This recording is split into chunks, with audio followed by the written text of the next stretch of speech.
All right, just a quick one before we get started. So this podcast, as you know, informational and entertainment purposes only, certainly shouldn't be considered as financial advice. Please speak to a financial advisor or an expert before you make any investment decisions. Any investment decisions that you do make should be based on your own research and your own understanding of the risks involved. Ourselves, or the guests of the podcast, are certainly not financial experts and do not provide any investment advice. So that said, let's get on with the episode. Please give us a like, subscribe, help us grow, help us bring on some bigger and bigger guests. Yeah, let's get to it. Whoa, we're live. Whoa! How's my fancy new mic? How does it sound? I really haven't figured out where to put it yet. Can you tell? Oh, yeah. That actually sounds mint.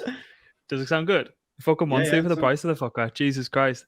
Yeah, it sounds class. Mike, talk again. I was too angry. I was too angry like 5 minutes before we went live on stream to listen to the new sound coming out of your mic. So, publicly apologise to both Grant and Mike for my irrational fury this morning. Oh, God. We're going to court in the metaverse. Yeah. We've got 8 minutes. We've got 7 minutes now. Right, let's get on with it. Right, let's get on with it. Prices and flows. Not even going to guarantee that I'll get these right today. So we have Bitcoin down at 25,712, ETH down at 1,624, and total market cap is down slightly at 1.08 trillion. Not even going to run through the inflows because we rushed through these too quick. But this is the first one that we've done all together in like 5 weeks or so. So it should be a lot better than this currently is. But the excuse is that, as Mike said before we came on, it is an absolute ghost town out there. So amidst us getting back to work and figuring shit out, we will rattle straight through the news, unless you lads do want to cover off anything else before I do. No, I think we're good. There's nothing happening.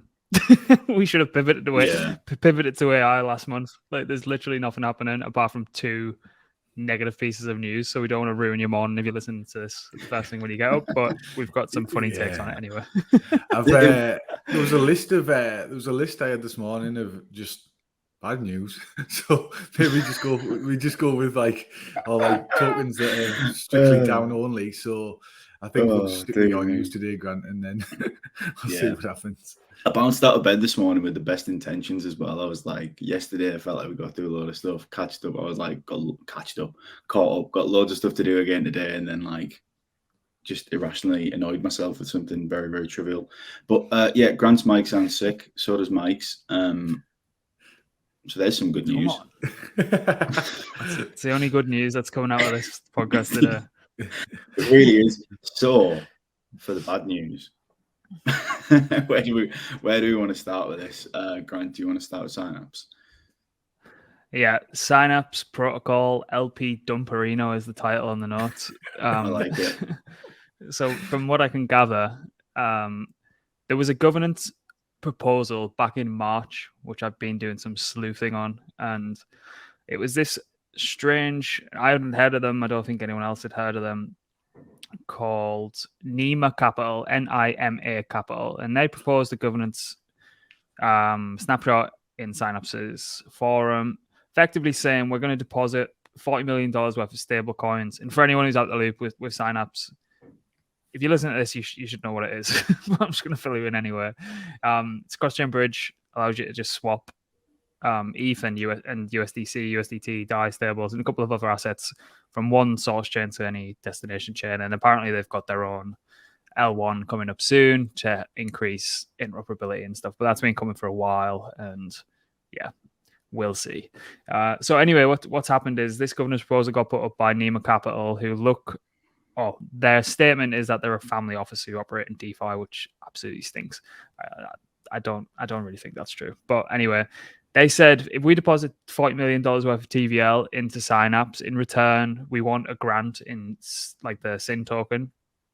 And we also want a third of the fees distributed that come across the pools that they've been providing liquidity for. So anyway, this goes through 99% for this vote. So it gets passed through. And then last night, the Synapse official Twitter posts A Synapse liquidity provider sold their SYN tokens and removed liquidity today. We're investigating unusual activity on the wallets and are working to get in touch with them. We will update once there is more info. There is no security breach of the protocol or bridge. 4. So they've effectively, what's happened is this Nima Capital have been given 9 million SYN tokens in, like, because this governance forum vote got passed. They've effectively dumped them at the market price was around 3 million, and they've sold them in 2 separate transactions and only managed to get 2.2 million of USDC out. So they've suffered like 800k in slippage.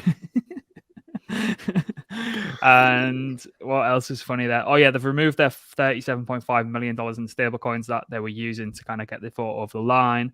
And the Nemo Capital Twitter and website have since been taken down. Wow. I hate to laugh, but at least it's not an exploit. It's just like people just a loophole. Just a loophole. AWOL. We could do with some advice on loopholes this morning. Yeah. There's a few questions that come from it though. It's governance is just getting shown as a joke again. Who the fuck are Nima Capital and and the 40 million that they said they were going to lock. Like, who was doing the locking on this? Because they just effectively removed it in one transaction and then just have done away with it. And then, like, why weren't the tokens vested or anything? Why weren't they in like a vesting contract if they were given as a grant? It just makes no fucking sense. But Synapse have, people have different opinions on the Synapse team, shall we say, put it politely. Love the comms. Oh, unreal, man. Unreal. I should write a book. I don't know what to say about this one. On what? On comms. CryptoComms.com. Yeah. I feel like we could all filter in. I mean, I probably need to take a leaf out of my own book this morning, admittedly. But yeah, I don't even know what to say about this one. What do you think, Mike? It's almost like the bad news keeps on rolling when the bad news rolls in, doesn't it? Yeah, it just seems like a very bad overlook in terms of whatever decision have been made. But you never know who Nima Capital are part of, and whether it's sort of an inside job. But I guess thing is, you look at how much is being removed in terms of tokens. Like, I know it sounds daft, but in terms of like exploits or loopholes and everything, it's not even that much compared to what we've seen across the board. Yeah. And people have still just gone, "Oh yeah, it's just another day in crypto. We'll see what happens tomorrow." Yeah. Do you think we'll ever get to a day where this won't just be accepted? I think. Well, you never know with regulation, do you? But yeah. I guess it's one of them where with the type of technology it is, there's always, not in this case. I guess it's a flaw in governance, flaw in governance, and the manipulation that can happen there. So I do think there's obviously you've got several risks across the board across crypto, such as your smart contract risk, etc. So there's always going to be that element with experimental technology or early stage technology, but it's just how that develops over time. And do we see it sorted? Like, what's the next headline you've got there? Yeah. And that's more of this is more of that's more of a mainstream, like, sort of commercial company that's sort of public facing and retail sort of friendly. So literally. Do you want to go into it, Grant?